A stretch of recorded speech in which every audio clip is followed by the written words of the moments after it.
TET counselling को लेकर के अभ्यर्थी बाहर भूख हड़ताल पर बैठे हैं और आपने उनकी बातें सुनी है? जी बिल्कुल समझी हैं? जी सर। क्या है उनकी बात? ये कहना है कि जो महिलाओं का जो बहाली का जो पद रिक्त रह गया है उस पद पे इनको बहाल किया जाए तीसरे चरण में। आपको क्या लगता है कि जो पद महिलाओं के लिए आरक्षित है उस पर सरकार तुरंत पुरुषों को बहाल कर सकती है कि उसके लिए आवश्यक प्रक्रिया करनी हो?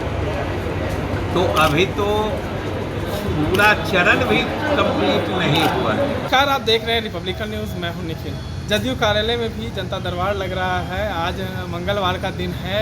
शिक्षा मंत्री विजय चौधरी ने भी जनता दरबार लगाया है। वहीं आज जदयू कार्यालय के बाहर टीईटी अभ्यर्थी जिनकी तीसरे चरण की जो काउंसलिंग है उसमें बहाली जो नहीं हुई है वो आज बाहर भूख हड़ताल में बैठे हुए थे। उनकी मांग थी कि महिलाओं के द्वारा जो रिक्त पदें हैं उनको भी भरा जाए, पुरुष को लेकर भरा जाए। निखिल, शिक्षा मंत्री ने साफ तौर पे कहा है कि जो पहले ही से महिलाओं द्वारा आरक्षित सीट है उस पर हम पुरुष की बहाली कैसे ले सकते हैं। क्या कुछ कह रहे हैं शिक्षा मंत्री, आइए सुनते हैं। टीईटी काउंसलिंग को लेकर के अभ्यर्थी बाहर भूख हड़ताल पर बैठे हैं और आपने उनकी बातें सुनी है? जी बिल्कुल समझी हैं? जी सर। क्या है उनकी ये बात? कहना है कि जो महिलाओं का जो बहाली का जो पद रिक्त रह गया है उस पद पे इनको बहाल किया जाए तीसरे चरण में।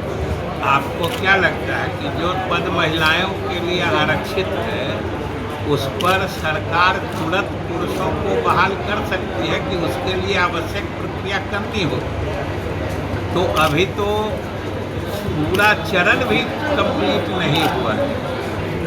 अभी तो अलग अलग स्टेज में ये नियुक्ति की प्रक्रिया चल रही है। तो इस बीच में जो सीट महिलाओं या उस मायने में किसी अन्य वर्ग या कोटि के लिए आरक्षित है उन पर सरकार कैसे तुरंत बहाल कर सकती है? इसलिए इन लोगों को हम लोगों की तरफ से आप लोग भी कहिएगा कि धैर्य रखने के लिए आखिर आरक्षण किसी वर्ग को दिया जाता है, ये तो विशेष सुविधा होती है ना। उसको तुरंत अगर नहीं कोई उस श्रेणी के लोग मिलते हैं तो उसकी भी दूसरे श्रेणी से लेने के लिए उसकी भी निर्धारित प्रक्रिया होती है। ऐसा नहीं है कि जब तुरंत कोई श्रेणी के लोग नहीं आए तो दूसरे श्रेणी में के लोग ले लिए जाएंगे। इसलिए इन लोगों को धैर्य रखना चाहिए।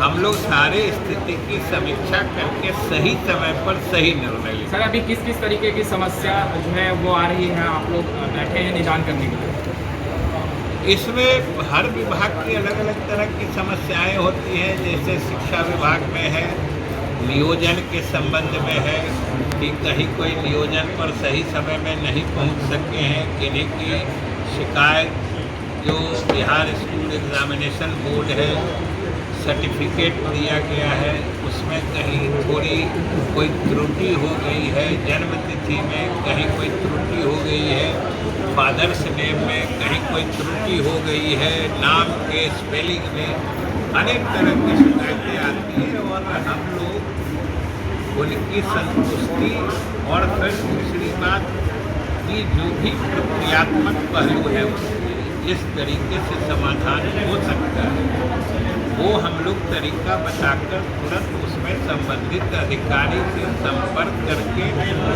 जो आते हैं शिकायत लेकर उनके समस्या का निराकरण करते। सर, आप लोगों ने जवाब देने वाले जाने। हमारे समझ से इस बात का मतलब क्या होता है? ये बात तो कोई मतलब की बात ही नहीं है। विपक्ष ने तंज कसा है कि अफगानिस्तान में राष्ट्रपति का पद खाली है, ये बिहार और देश में पीएम की कोई वैकेंसी नहीं। पहले वो जहाँ भी मुख्यमंत्री को जाने की सलाह दे रहे पहले वो खुद वहाँ पहुंचकर विपक्ष की कुर्सी तो सलामत कर ले। सर, आज टीईटी अभ्यर्थी जो है भूख हड़ताल पर बैठे हैं। टीचर्स डे के दिन फिजिकल ट्रेनर जो है सड़कों पर उतरे थे और आज तेजस्वी यादव का ट्वीट भी आया है। आपने पहला सवाल रिपीट किया। नहीं, तेजस्वी यादव का ट्वीट भी आया है सर, 19 लाख रोजगार को लेकर। अब हम बिहार की जनता के प्रति जवाब दें अगर जनता की कोई बात है, जनता की कोई मांग है तो आप बताइए, हम निश्चित उसका निराकरण सर, तेजस्वी यादव ने एक बार फिर से रोजगार का मुद्दा उठाया है। रोजगार का मुद्दा उठाया है तेजस्वी यादव ने। क्या रोजगार का मुद्दा, रोजगार देने की जो सरकार ने आप बात लोग कही क्या थी। देख रहे हैं जो हम लोग इतने हजारों हजार शिक्षक की रोज नियुक्तियां कर रहे हैं, ये रोजगार नहीं है क्या? और अगर रोजगार है तो आप क्यों नहीं उनको समझाते हैं जो आप भी देख रहे हैं?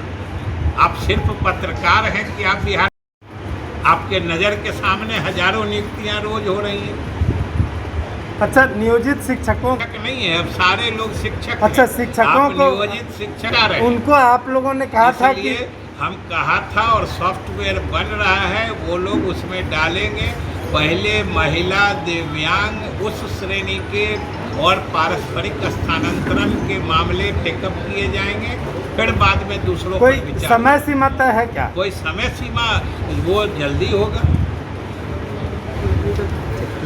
रिपब्लिकन न्यूज़ से जुड़ने के लिए सब्सक्राइब बटन दबाकर चैनल को सब्सक्राइब करें। नोटिफिकेशन प्राप्त करने के लिए यहाँ बेल को दबाएं। वीडियो अच्छा लगे तो लाइक करें और दोस्तों के साथ शेयर करना ना भूलें।